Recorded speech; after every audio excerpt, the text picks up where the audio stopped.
Hi everyone, as you can see I've been collecting a few bits and pieces together ready to start my March tag for Tim Holtz's 12 tags of 2014, and I don't actually use very many of the products that you see on my desk, but I always collect together a few bits and pieces. This is Tim's tag and he showed us how to do a technique called smudge stamping, and I'm going to start out because I have got a rough idea of not so much the stamping side of things, but what I want to do with these two tags to decorate them. So I'm going to cut them out smaller than I normally do. So I'm cutting them at 5 3/4 by 2 3/4 rather than the 6 by 3 that you normally see me prepare. I'm using a cream colour cardstock and it's nice and smooth, ready for the stamping and smudging that I'm going to be trying. And I do try it several different times to get this right, and you will see the final take. So I'm going to trim these so that they are tag shaped, and then I'm ready to begin stamping. So my first problem was one of composition, because I didn't have the gorgeous stamps that Tim used. I've put together a couple of nature stamps of my own from different sets, and I played around a little bit until I got a composition that I liked. So here I am going for that final composition. Now with the smudging technique, the thing that I missed out was that he actually smudged both of his stamps. The first stamp, which I've just done there, and then you breathe on the stamp and do a second stamping. So you're making a twin set of tags. So the other thing that I kept doing was I kept forgetting and inking up my stamp. It's such a natural thing to do that I kept doing it. So keep a piece of paper or another tag handy so that you can get rid of that first generation if you do what I've done here. As you can see, that was one that I was playing with earlier, so that you can do your second generation stamp. So I'm going to continue stamping until I've got all my little buttercups lined up along the bottom of my two tags. So one tag will be darker than the other. So you stamp first, then you huff on your stamp, and then you do your second generation stamp on your second tag. Now the reason that we can smudge these inks is because they are distress inks and they stay wet so that you can work with them. And the other thing that I made a mistake on was I didn't read the instructions properly, and I didn't realise that Tim was actually smudging both sets of stamping. So I'm just smudging my second set of stamps. Now it's a little bit difficult to see on camera, but they definitely do just soften slightly, and I think you can see the colouring change a little bit on the bottom of the tag. So I'm using this little bee stamp for my next set of stamping. So stamping first on the darker tag and then the second generation stamp on the second tag. And as you can see, I've stopped huffing because I found that I had plenty of ink and it was staying nice and wet, and I didn't really need to give myself a headache, keep puffing on the stamp, because I think that this gathered twigs and this little stamp actually came from a workshop that I did with Tim Holtz in the summer last year. We were lucky enough to have him come and visit us, and it's nice and juicy, so I'm finding that I don't really need to huff on the stamp in between the stamping the first image and the second image.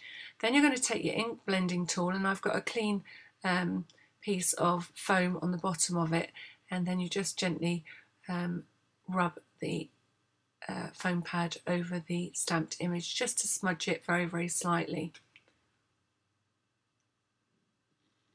Remember to keep that tag handy if you're very forgetful like me, and keep going back to your ink pad to re-ink before you've done your second tag. So this was about the fourth composition that I tried before I finally liked what I'd done. And in a minute you'll see me make a mistake, which actually I thought was a mistake, but if I'd have realised, I could have just carried on, because I start to do my smudging on my first generation of stamping, and I should have been doing that all along. And I get quite angry with myself because it was right at the end and I thought I just fluffed this tag completely. And so there's my second generation stamp finished, and then instead of smudging that one, which I thought was the right thing to do, I smudged the first generation, and I think, oh no, what have I done? All that work. This was definitely an off day for my concentration, and I thought I'd leave this in as I frantically stamp and get back to where I was, which is wrong, completely wrong, because I should have been smudging it. And there we are, ready to go with the next step. I actually probably shouldn't post this video, because anyone popping along for the first time is going to think, as they get to this point, this girl hasn't got a clue what she's doing. And you're right, I didn't. But it was a new technique, and well, trial and error, and I was getting it wrong here, there and everywhere.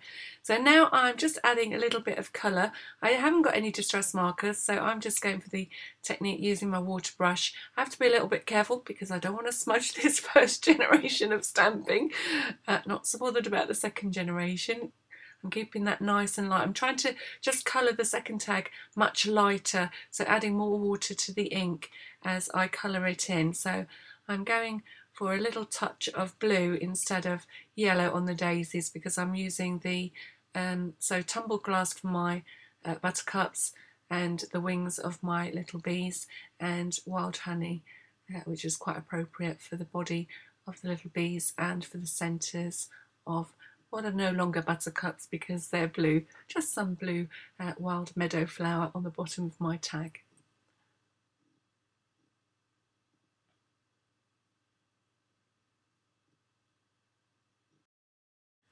So now all that stamping's over with, I'm hoping to go and do some more professional crafting for you from now on. And I'm just drying off the ink that I've been working with, and I'm going to be using some distress ink, old paper, just to take the newness off my tags.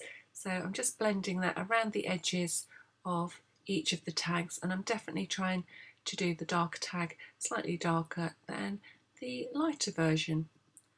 And I'll be trying to carry out that theme all the way through my two tags, so that I end up with one tag that is definitely lighter all over than the other.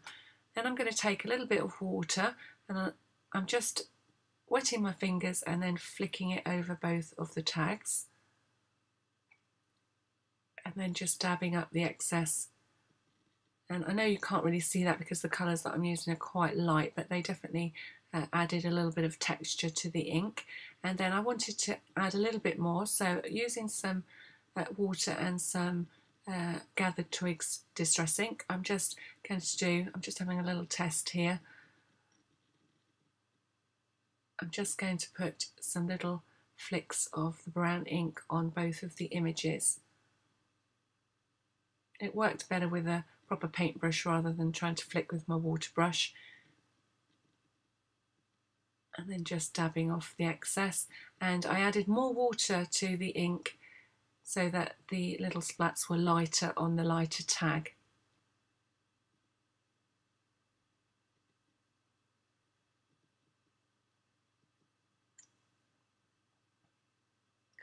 So there's my two images, and now what am I going to do with them? I decided that I wanted to make my tag look like luggage tags. You know those leather kinds of luggage tags that you put on your suitcases? And I'm going to use this glassine paper to try and achieve the look of old leather. I've seen it done before, I've never tried it. In fact, this is the first time I've taken paper out of this pad, I think. And I think it definitely would be suitable for making something look like leather. So I'm going to have a go at making my two little stamped tags into what will hopefully look like faux luggage tags when I've finished. So I'm cutting my tags this time to 3 by 6 inches. So I'm going to need 4 in all, so 1 for the front and the back of the tag, and I'm just kind of working this out for myself at the minute. And I'm also cutting a 3/4 of an inch wide strip of the glassine, which will form the little strap at the top of the luggage tag. So I'm cutting them in 2 layers, so there's 2 pieces of paper that I'm cutting together 3 by 6 inches. And I've already got my 2, so I've got 4 that are 3 by 6 inches and 2 strips that are the full length of the page by 3/4 of an inch wide. So this product's a bit like a grease-proof paper. It feels greasy when you touch it, and all you need to do to make it look like leather is to do this. So screw it up into a tiny ball. So I'm going to do that for all the pieces.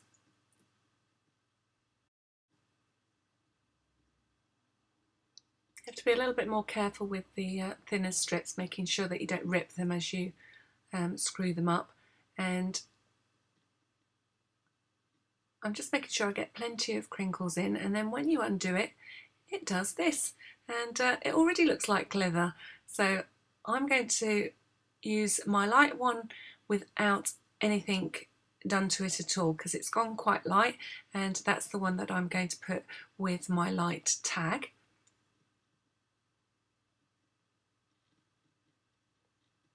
I just need one of the straps putting to one side, and then the other two pieces I'm going to make slightly darker, and I'm going to do that by rubbing all over the three pieces of glassine with my gathered twigs distress ink. So whilst I'm applying ink to both sides of this paper, I just thought I'd let you know that this product's called Craft Glassine. It's by Ideology, a Tim Holtz product. There are 36 papers in a pad, and they're roughly A5 size, and they describe it as strong glazed semi-translucent paper used in paper craft projects. It definitely has a very waxy feel, and it's quite a nice product to handle, and I'm pretty sure that it will die cut well. And if you can imagine flowers cut from this paper and then crinkled in this way, would add great texture and interest to a piece if you were using this paper. So you can see now that it's still looking like that old crinkled leather, but it's taken on the colour from the distress ink, so it's become a darker version.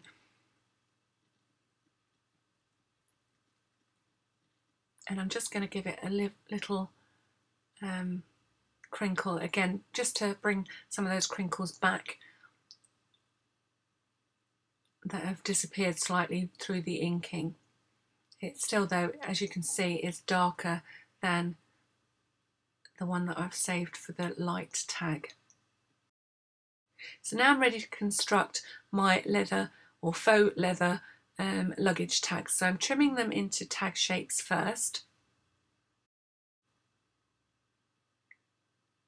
So if you've seen a leather luggage label, you know that it has the piece that slots inside, which is going to be my stamped tag, and it has two pieces of leather, one whole piece on the back and then a sort of window section on the front. So I'm going to create that now by folding the glassine in half and then removing the centre.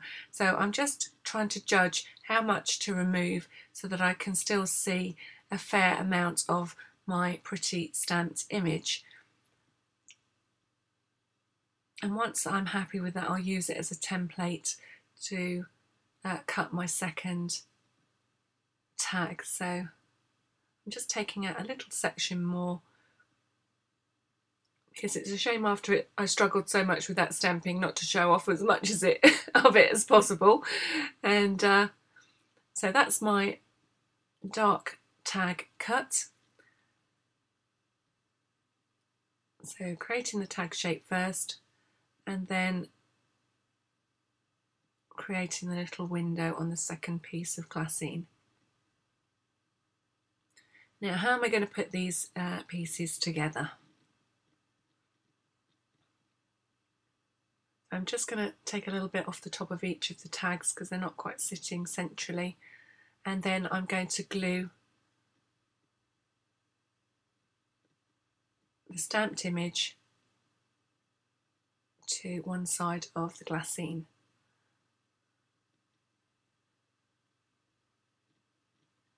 And then I'm going to stick the frame on top. So I'm just being careful that my glue doesn't spread everywhere over my stamped image, and just gently pushing my frame into position. So I think if you didn't realise what I meant by a leather luggage label before, you'll get the picture of what I'm going for now. So this will form the little strap that sits at the top that would attach it to your suitcase if you were going to really use this on your luggage. So I'm repeating that process with my light coloured tag. So just trimming the top as I did before, and then adding the little glassine frame on top.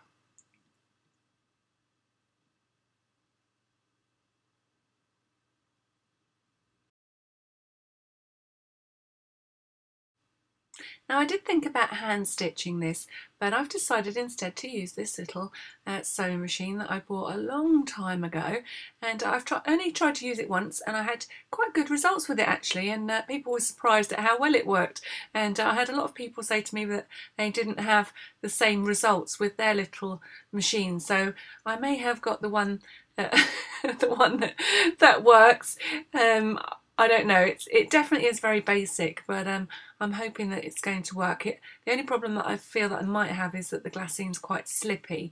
I'm going to be adding this brown cotton, and it really is very basic, a basic sewing machine. It does like a chain stitch, and so you have to be very careful. You'll see my head popping into view a few times. I tried to get this threaded up, but you have to be careful when you take your piece out of the sewing machine that you don't unravel all the stitches, because it really is just a little chain link, so you need to keep hold of it as you pull it out of your machine to make sure that your stitches stay in place.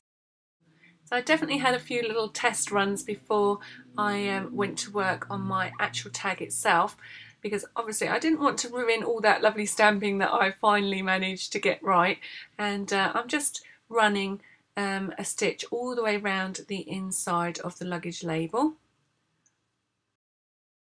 So if you wanted to try making a little faux leather luggage label, you could either use a real sewing machine, you could use one of these if you happen to have one, or you could hand stitch.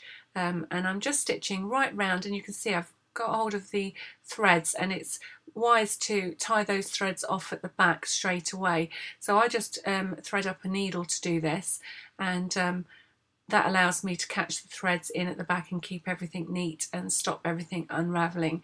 And you're probably wise also to add a little bit of glue to the threads once you've tied them off. Once I tied off those threads, I sewed right around the outside of the tag, and again tied off those threads.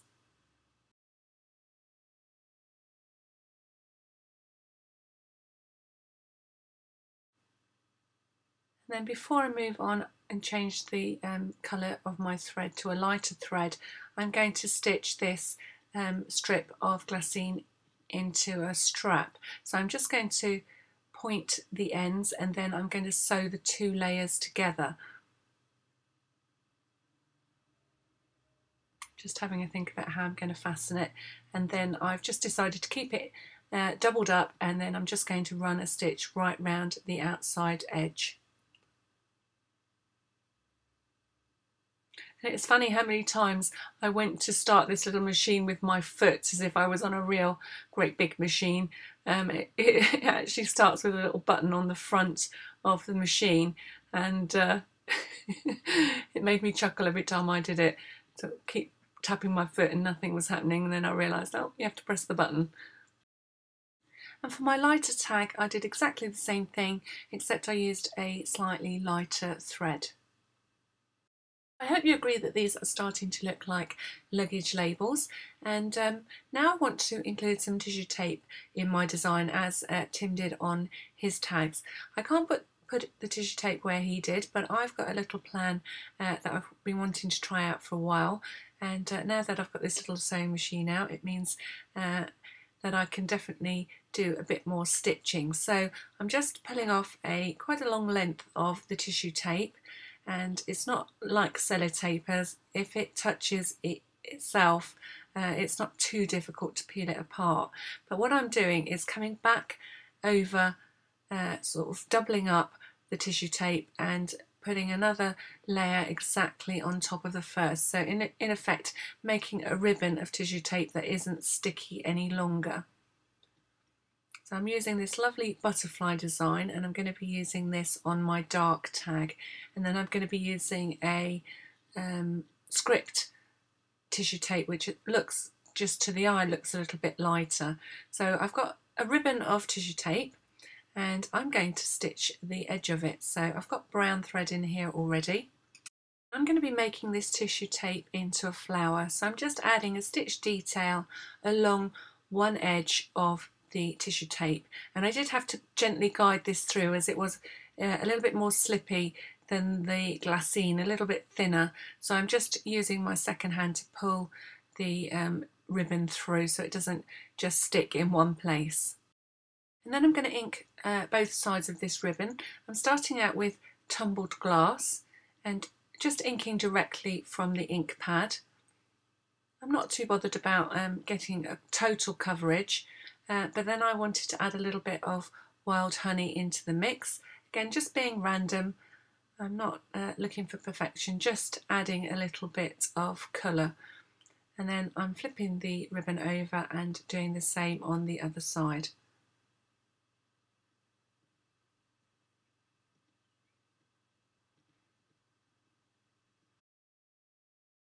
As you can see by the lighting and the change of sleeves, it is now the next day and I'm coming back to finish these tags off.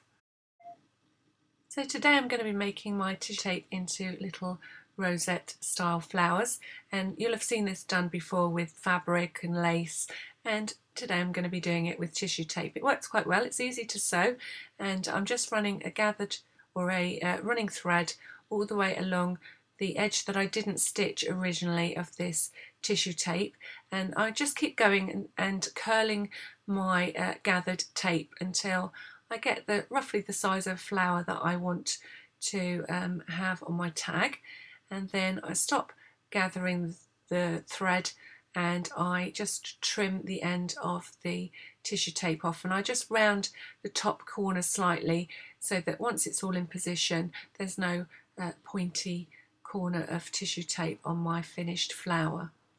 So I'm just about there, and I'm just rounding off that little corner, and then I just put a few stitches into the back of the little rosette to hold everything into position.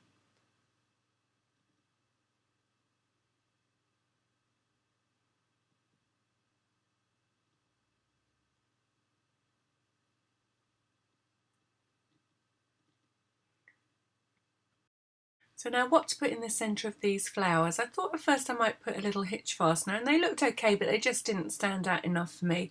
And then I remembered that I recently purchased or treated myself to some custom fasteners, and I'd not used them yet, and they look like that they will be a better option for the centre of my flowers, and I can choose whatever I want to go in the centre of these little brads. So I'm going to use a large brad. So I'm just opening that out on the back. And then you can take your pick from any of the little stickers on this sheet. And I decided to go with a little clock, I think, eventually. Bearing in mind again that this is the dark tag, so I don't want anything too light in the centre. And then you add the little epoxy sticker to the top, and that finishes off your little brad. And then I'm going to repeat that and make another flower. I'm going to make one more for the dark tag, and then as I said before, I'm going to make a whole new set of ribbon with a script tissue tape, and I'm going to make two more for my lighter tag. So now I'm going to create a little slot at the top of the tag ready to thread the strap of my luggage label through. So I'm just being careful to cut through all the layers. So I've got 2 layers of glassine and 1 layer of card to remove. And you need to make it wide enough so that the strap fits through. And then I did think of a couple of different ways to finish this off. It would have been nice to use a buckle, but the buckle that Ideology do was just a little bit too big for the strap and the tag really. So I'm not going to use it on this tag, and I'm just using that tag to mark my second tag.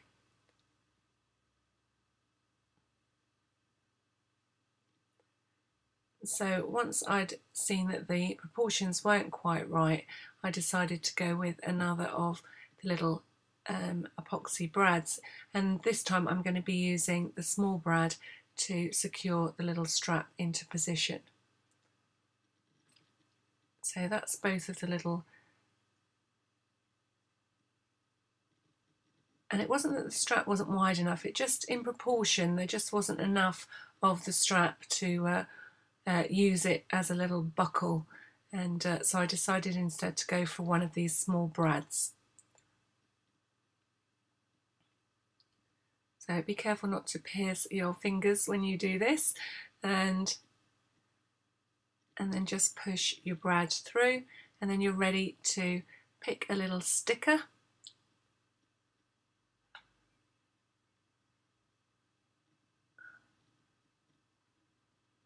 Pop that into the centre of your brad, and then a little epoxy dome on top. And then I'm just opening out the back of the brad, and that secures the top little luggage label in position. And I'm ready to do all those little finishing touches. So just repeating that process for little tag number 2. And again, each time I did try to pick a slightly lighter coloured centre for the brads that I was using on the lighter tag. You've got quite a lot of choice here.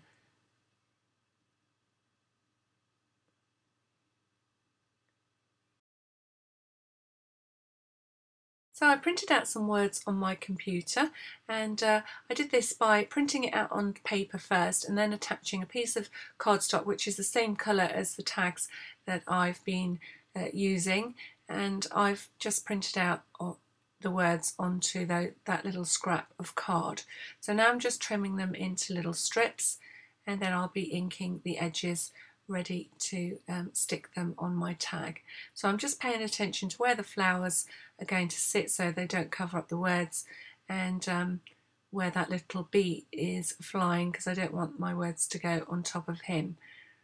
So just trimming these by eye and thinking about how they're going to sit on the bottom of the tag. So I've got the words "Exploring Beyond the Pale" on my light tag, and I am inking them lightly and then attaching them with glue onto my tag.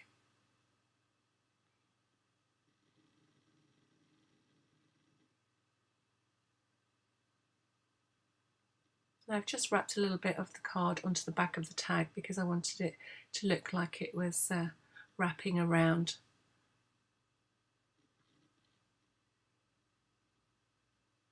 To the back of the tag.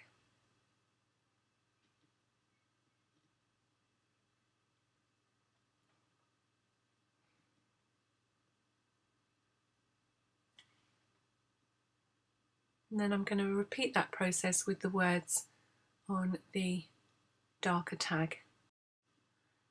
And then the words on my darker tag, I'll let the dark shine through, and obviously I'm being a little bit more heavy-handed with the inking of these little strips.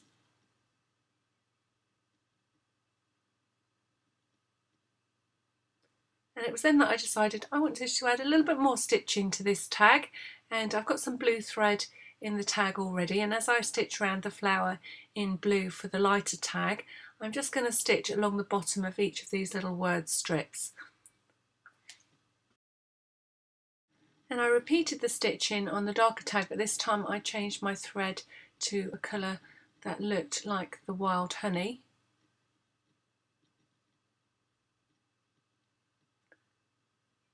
And then I spent a little while tying off the threads, and I did leave a little bit of the threads at the side of the tag.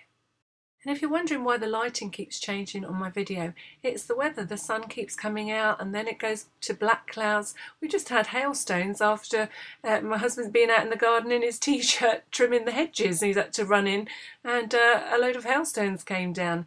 Yesterday it went black and we had a beautiful double rainbow looking over the street, and I took a photo of it which I'm going to put on my blog.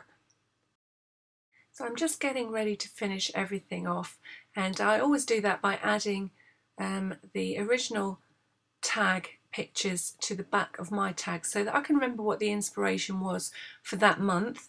And I also have decided this year to make a little charm out of the 12 Tags logo, and so I'm just adding it to a little bit of glassine to make it into a little ticket, and I'm just going to tuck that behind the brad in the centre of the flower.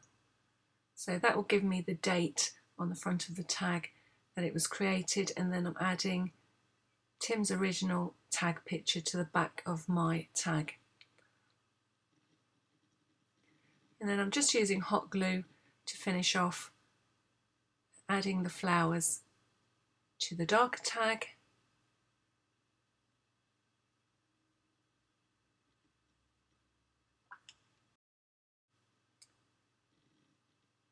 And then because I've got twin tags, I'm repeating the whole process to finish off tag number 2.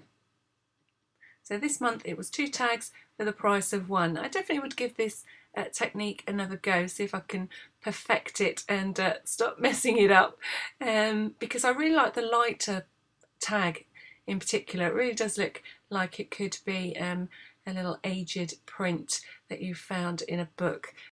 So there you have it, my light and dark version of my little faux luggage labels. And I got to use my little sewing machine again, and I made some tissue tape rosettes. So I thought I would share that photograph with you that I took yesterday down our street, and you can see a beautiful double rainbow and the definite signs that we're about to have a downpour, but the sun was still struggling to shine through. And here's a close-up of the little tissue tape rosette that I made, complete with stitching and those lovely faux enamel brads. So the big version and the little version, and I hope that you think that that glassine really does look like faux leather. So that's my March tag for 12 tags of 2014, and I hope you've enjoyed the trials and tribulations of going from Tim's inspiration to my interpretation. Before I go, I just want to say a great big thank you to everybody that's been subscribing to my YouTube channel lately. It really does encourage me to make lots more videos, and I love to hear from you too. So if you comment, I do try to get back to as many of you as I can, particularly if you've got a question. So feel free to ask if I haven't explained something properly, or if there's a product I haven't mentioned, and I'll get back to you as quickly as I can. So until I make my next video, I hope you have a lovely creative time yourself, and I look forward to seeing you again soon. Thank you for watching.